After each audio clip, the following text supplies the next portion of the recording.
Selamat siang pemirsa media Warta Nasional di mana saja Anda berada.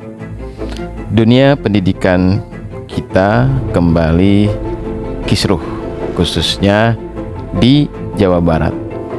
Dan mungkin saja ini terjadi di setiap wilayah yang ada di Indonesia.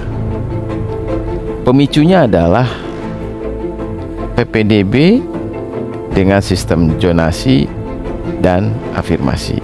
Ternyata ini banyak mengalami masalah, ya.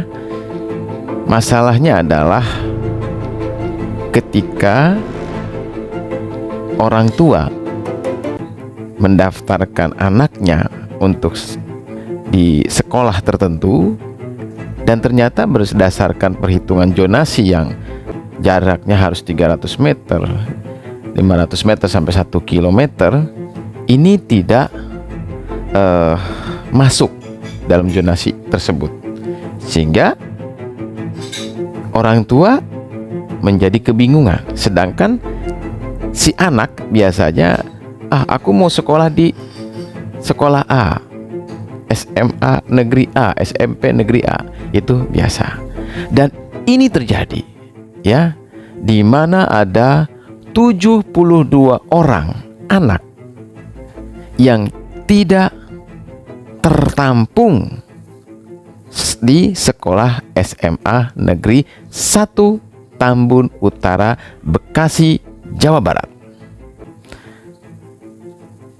Pasalnya zonasi, afirmasi, dan bahkan jalur prestasi pun mereka tidak lulus atau tidak diterima. Tak hanya di SMAN 1 Tambun Utara, di sekolah SMK Tambun Utara juga demikian. Ini lebih tragis lagi.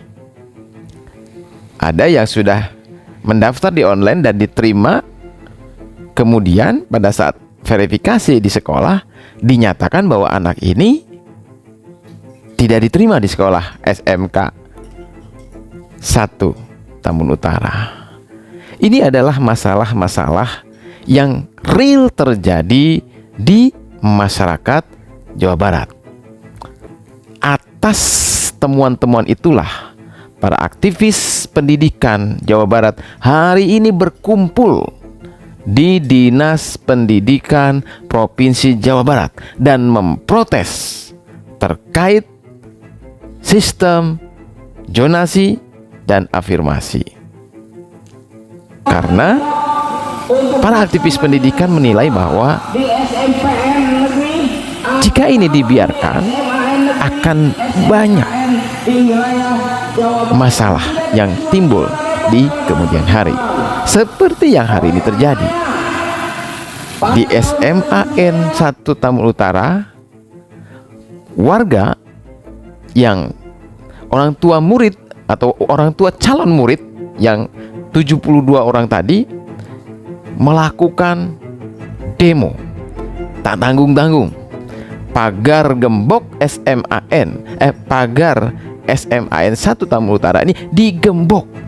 Nah, ini ngeri, ya. Sehingga anak-anak yang atau siswa-siswi SMAN 1 Tambun Utara pada hari Senin 22 Juli 2024 hari ini tadi pagi jam 6 jam 7, ya, mereka tidak bisa masuk ke sekolah karena pagarnya digembok. Bahkan tak hanya pagarnya yang digembok, ruang belajar mereka pun terlihat digembok, ya. Sampai saat ini kami belum mendapatkan konfirmasinya siapa yang menggembok itu. Pihak sekolah pun dalam hal ini bungkam, ya.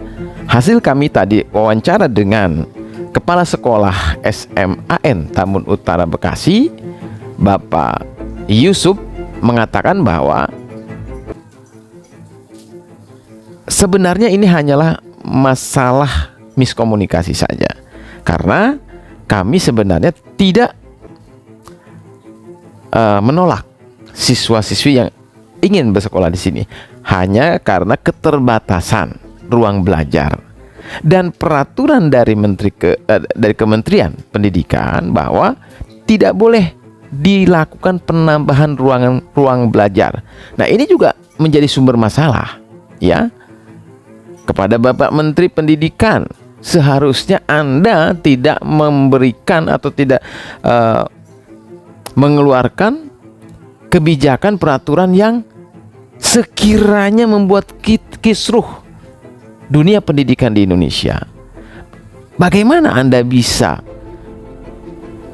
mempunyai kebijakan bahwa tidak boleh dilakukan adanya penambahan ruang belajar tanpa Anda menganalisa atau mengevaluasi kebijakan Anda?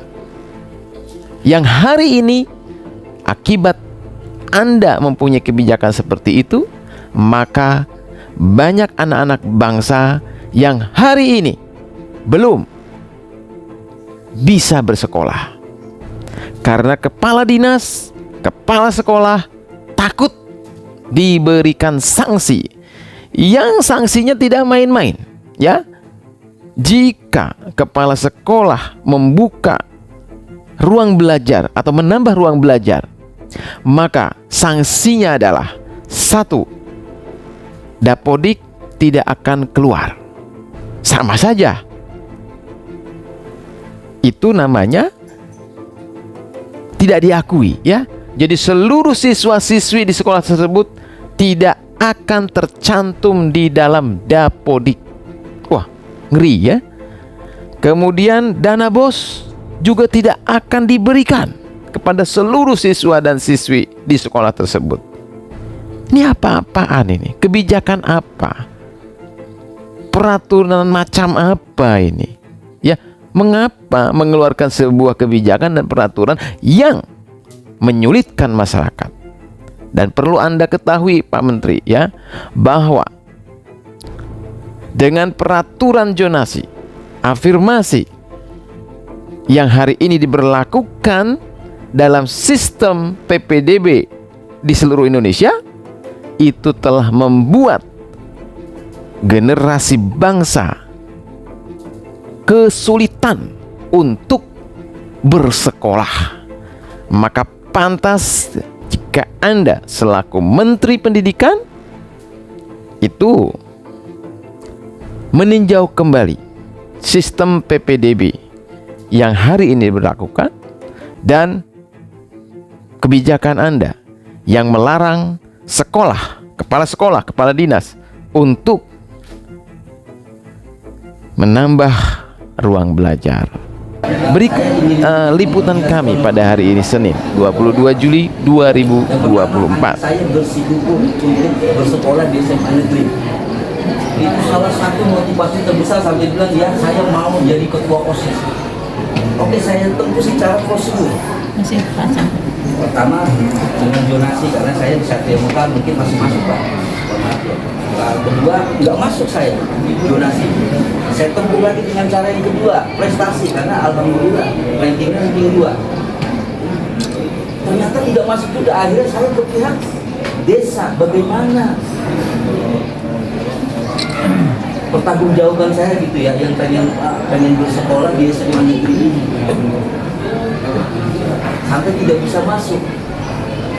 Akhirnya pihak desa mengusahakan, tolong nanti diusahakan oleh pihak desa karena memang semua jalur yang prosedurnya sudah benar ditutup gitu Pak. Ya, akhirnya dari pihak desa menyetujui untuk membantu saya sebagai orang tua wali murid. Gitu, Pak. Terus kemudian kenapa inti aksi ini sampai terjadi? Karena ini ngambang Pak. Kan ada sebab Pak. Ya, kami dijanjikan dari pihak pemerintah desa atau pihak sekolah bahwa akan ada penambahan kelas yang membuat kami tenang dan sedang mengusahakan seperti itu Pak. Makanya ada aksi ini pasti kan ada sebab. Kegalauan kami sebagai orang tua. Ini sekolah lain udah tutup nih. Sedangkan Senin ini sudah mulai aktif semua belajar. Bagaimana nasib anak kami? Mungkin di swasta pun agak berat kita masuk juga, karena memang proses belajar mengajar itu sudah terjadi, sudah aktif seperti itu. Itu kronologinya kenapa bukan kita sok-sokan nungguin bukti kayak jagoan, tidak Pak. Jujur demi Allah nggak ada. Cuma karena memang reaksi daripada pihak sekolah, pihak desa ini tidak ada informasi ya pasti kepada kami kedua orang tua. Betul ya Bapak Ibu? Itu ngambang Pak. Akhirnya ya kami orang tua wali melakukan aksi supaya adalah perhatian dari pihak sekolah, pihak desa yang sudah dijanjikan tenang lagi diusahakan mari secara elegan. Ternyata kan sampai sekarang belum ada Pak. Sedangkan anak kami nangis dulu, bagaimana ya? Saya sebagai orang tua